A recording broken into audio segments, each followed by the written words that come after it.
Shalom and happy Rosh Hashana to all Jews here in the United States of America, around the world, and the state of Israel. And many of you in the state of Israel are in your bunkers right now. But be glad, be happy, because the airstrikes, the Iranian airstrikes, did not touch a single civilian, so far as I know. I think maybe one got a small scratch, one maybe.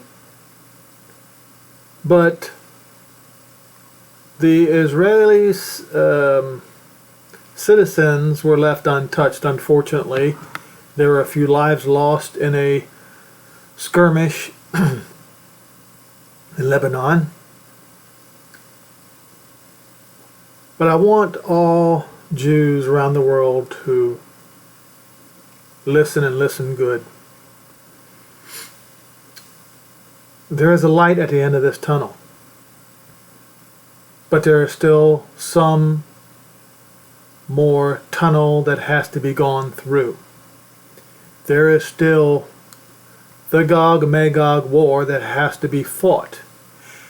But you, Israel, shall win it. The whole purpose of the Gog and Magog war, if you read Ezekiel 38 and you read Ezekiel 39, you will see plainly and clearly that the purpose of it is for Yhovah to show His glory in you. In you, the Jews in Israel. That's right. Make you great in front of all the nations. Make you strong in front of all the nations. Israel, your time of tribulation is as good as over. It is finished. The time is up. The time is now for the tribulation upon the Gentiles, as spoken often in the Scripture. Let me get started with a couple of articles and videos. This one is why Iran failed badly. I'll try to start at the 1 minute mark.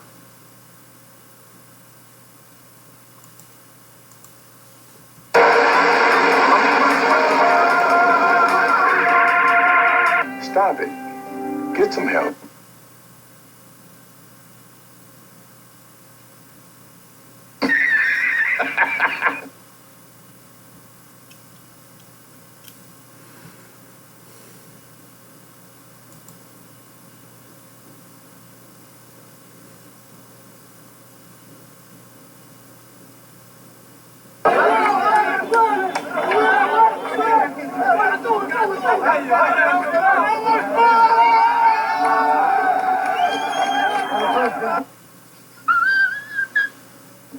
Welcome back, guys. I thought I'll put a little bit of humor into this very serious situation we have in Israel.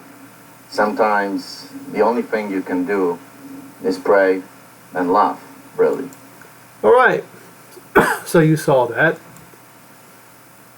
Iran and its proxy Hezbollah made a mockery of itself in its attack on Israel.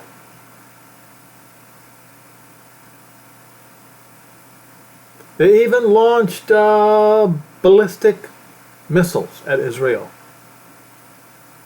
And it was an utter and abysmal failure. They didn't touch you, the Israeli people. Now, what happened to my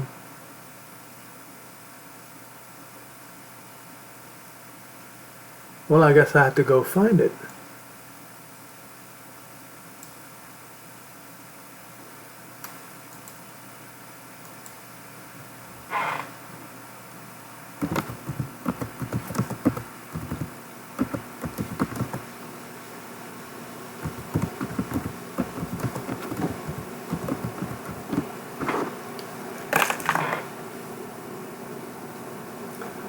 So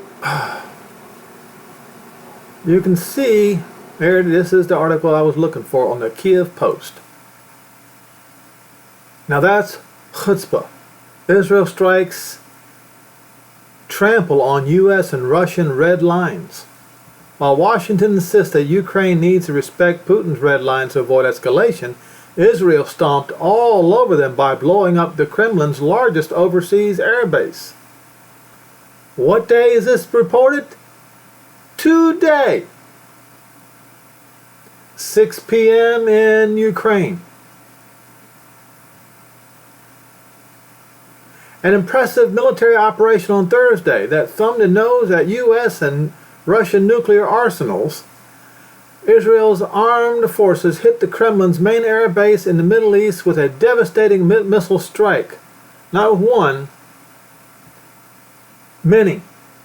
Almost certainly without asking permission from anyone inside the Beltway first. At least 30 Israeli naval missiles smashed into Russian air base in Hmeimim near the Syrian port city Latakia during the early hours, probably targeting cargo storage facilities there, according to a report by military analytical group defense.arabic.com. The Beirut-based media group Al Modan reported a huge explosions at an ammunition depot inside the Russian base, with some sources saying the attacking weapons were drones, not missiles. The raid was almost certainly Israel's first ever conventional strike against the notorious airfield, which had been operated and effectively owned by Russia since from early on at the start of its operation in Syria. In 2015, Russian President Vladimir Putin and Syrian President Bashar al-Assad agreed Moscow's military could deploy rent-free to the site and were granted a permanent lease. Since then, the IDF may have carried out isolated attacks on it, on Russian services personnel there with drones, local news reports said, but never with dozens of missiles carrying powerful warheads. The base is Russia's Air Force main hub for its Middle East combat operations. According to Moscow-controlled media, it is protected by the state-of-the-art Russian air defense systems, including the S-400 heavy anti-aircraft missile. Well, it looks like the S-400s did not do anything to help Russia. Local media, citing video and audio recordings of the attack, indicated that the Israeli missiles arrived in two ways, penetrating the Russian defensive umbrella and setting off powerful explosions inside the airfield perimeter. Let me remind you folks, was it in my last video or the video before that? I showed you that they were planning the Gog Magog war inside Lebanon, and that's where Israel struck the very heart of their planting center. The Iranians were there. Hezbollah was there. The Turks were there. I'm certain that Russians were there, all planning this out. Planning out the Gog and Magog war. Now, the Gog and Magog war is going to happen. It must happen. So that Yhovah, according to Ezekiel 38 and 39, will show his glory in you, Israel.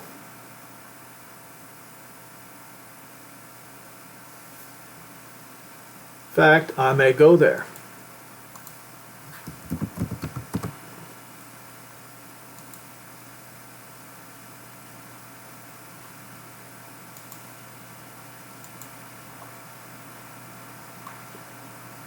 $39.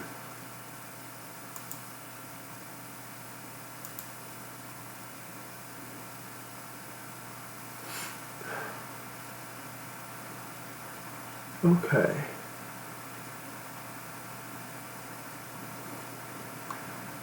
Verse 7. This is how he's going to make his holy name known in the midst of my people Israel.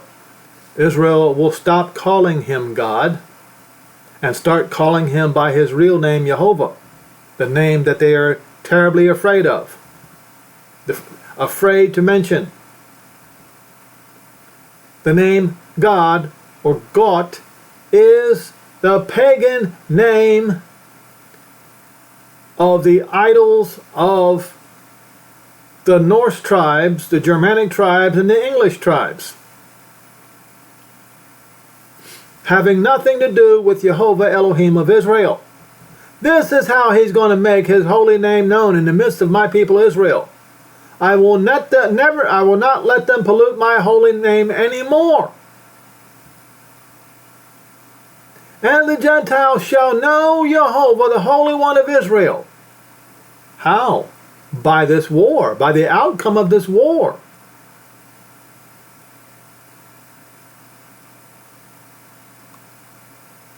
And those that dwell in the cities of Israel shall go forth and set fire and burn the weapons, both the shield, the bucklers, the bows, the arrows, and the handstaves, and the spears, and they will burn them with fire 7 years.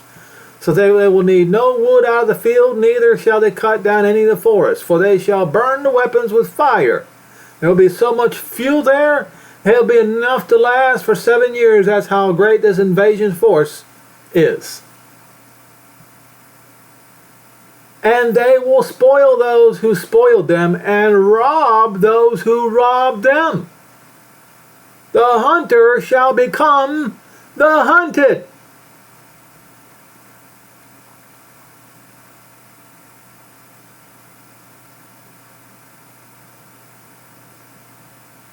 Verse 21, and I will set my glory among the Gentiles, and all the Gentiles shall see my judgment which I have executed, and my hand which I have laid upon them, so that the house of Israel shall know, not that I am the Lord, no, shall know Yhovah. That's what it says. I don't care what King James says. I want to know what the truth says, and that's the truth. They will know Yhovah Elohim from that day and forward.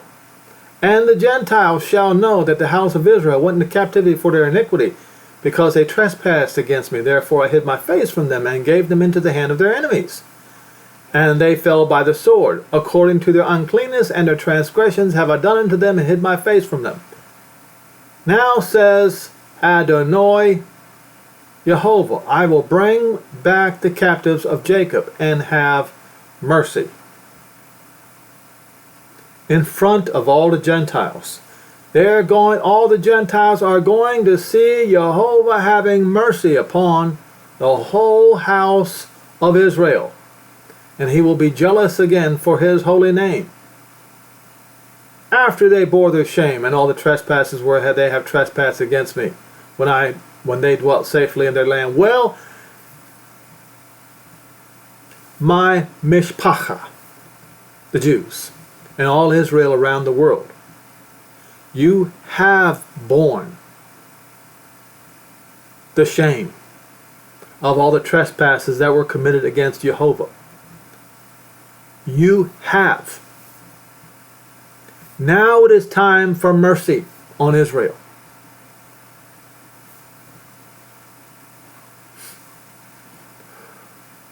He says he's going to return them from the people and gather them out of their enemies' land.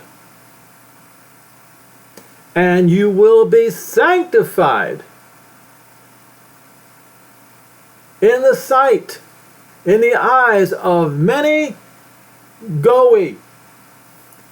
So you, Israel, you that are sitting in your bunkers right now,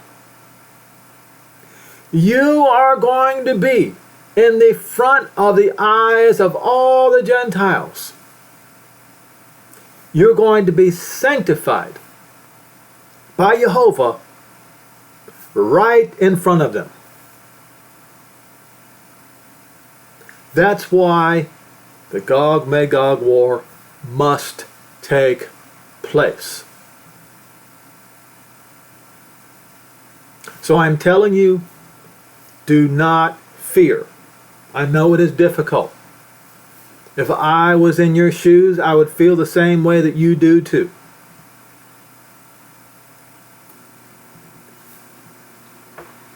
Now, because I was wondering, I read the writings of my enemies, the Jerusalem Post. I read everybody's writings,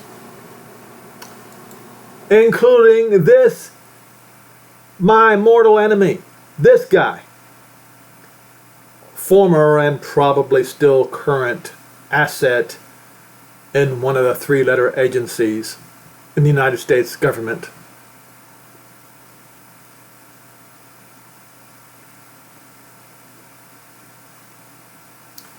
Not sure what day this was. This was today.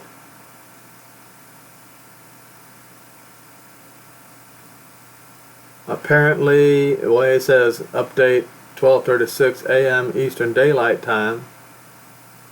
Well, it's not 12:36 here. I don't know what he's talking about. But anyway. Oh, AM. I'm sorry. AM, not PM. Syrian media reports that Syrian and Russian air defenses have been actively engaging hostile targets for over 50 minutes across Latakia, Jabla, and Tartus. Russian-operated Hmeimim Airbase was among the targets, with over 50 projectiles reportedly intercepted. Oh no, they weren't intercepted. Many of them struck their targets. Large fires have broken out near Jabla, with firefighting crews dispatched to the area. 12:47 a.m. today, Israel is reportedly hitting terrorist targets in western Syria along the Syrian coastline.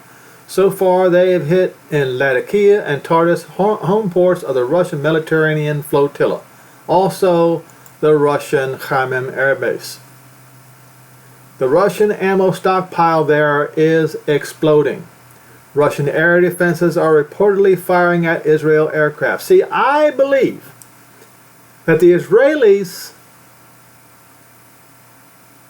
figured out what they were plotting down 14, 15 stories deep in Lebanon.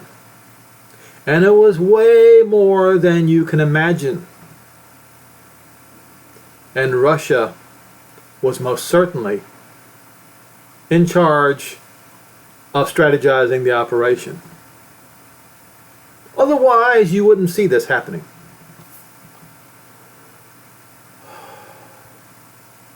The strikes occurred an hour after the arrival of an Iranian plane belonging to Qasem Fars airline. The source of the bombing is not yet confirmed, but it reportedly involved 30 missiles fired from naval battleships between 3:55 and 4:41 a.m. Alright, so he gives a little update. Last night, the State of Israel conducted an attack upon Russian bases in Syria, claiming that Russia was allowing weapons from Iran to be delivered to those bases for subsequent transfer to Hezbollah in Lebanon. Yes, and because Russia was allowing this to happen, they were actually planning for this to happen. So Russia is committing war crimes against Israel. Russia is at war against Israel, whether you believe it or not. Now, this anti-Semitic, Hitler-loving Nazi said, teeny tiny little Israel seems to have bitten off more than they can chew. Well, I'll read this first. The reason Israel did this is of no matter at all to the Russians. In the mind of the Russians, they are sovereign, they are a nuclear power, and they are a superpower, and they will do as they will do. That's what the Russians think. And this fool Hal Turner says, teeny tiny little Israel seems to have bitten off more than they can chew. Their self-importance and incomparable arrogance has finally gone too far in my personal view, he says, and I quote, because my personal view is Israel should have gone further. But that's okay. Let prophecy be done. And I think that he says they think they're about to get smashed in a way they've never imagined. Well, that's a lie. That is an untruth, and he's going to find out. It is widely believed that Russia will strike back at Israel directly. So here we have a former, maybe current asset of one of the three-letter agencies in the United States government predicting the Gog and Magog war.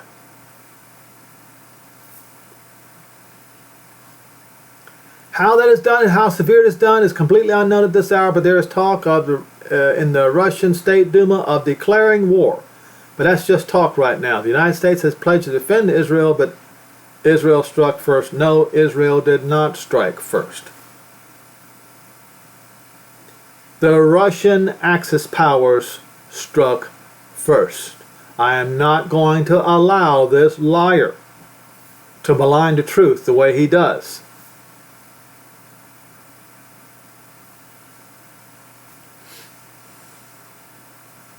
So he claims now things are spinning out of control faster than diplomacy can think. Today is a pivotal day in world history. You should have your preps right now.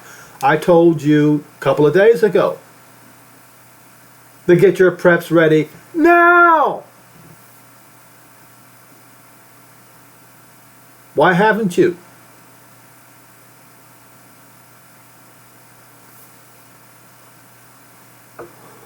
And fuel for that generator, there's not going to be enough fuel for your generator, folks.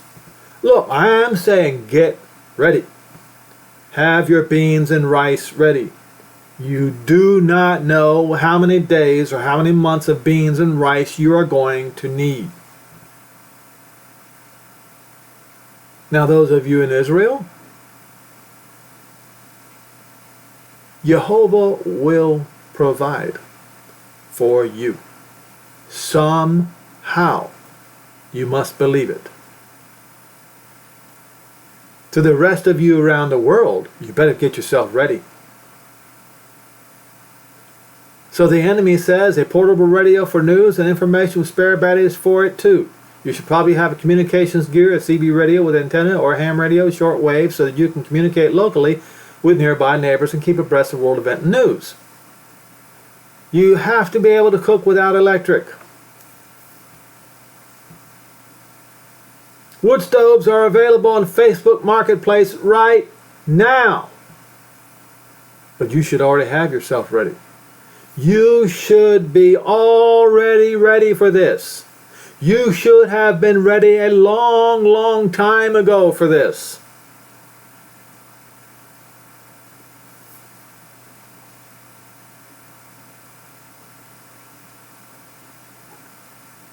Spare propane, charcoal, lighter fluid, have a manual can opener, gas up all your vehicles, get some cash money from the bank, from the ATM, so you have cash. If war breaks out, if we get hit here, it will be pandemonium. If communication networks go down, all your plastic credit cards won't work, and nobody in their right mind will accept checks. So if you have cash, you will be able to eat.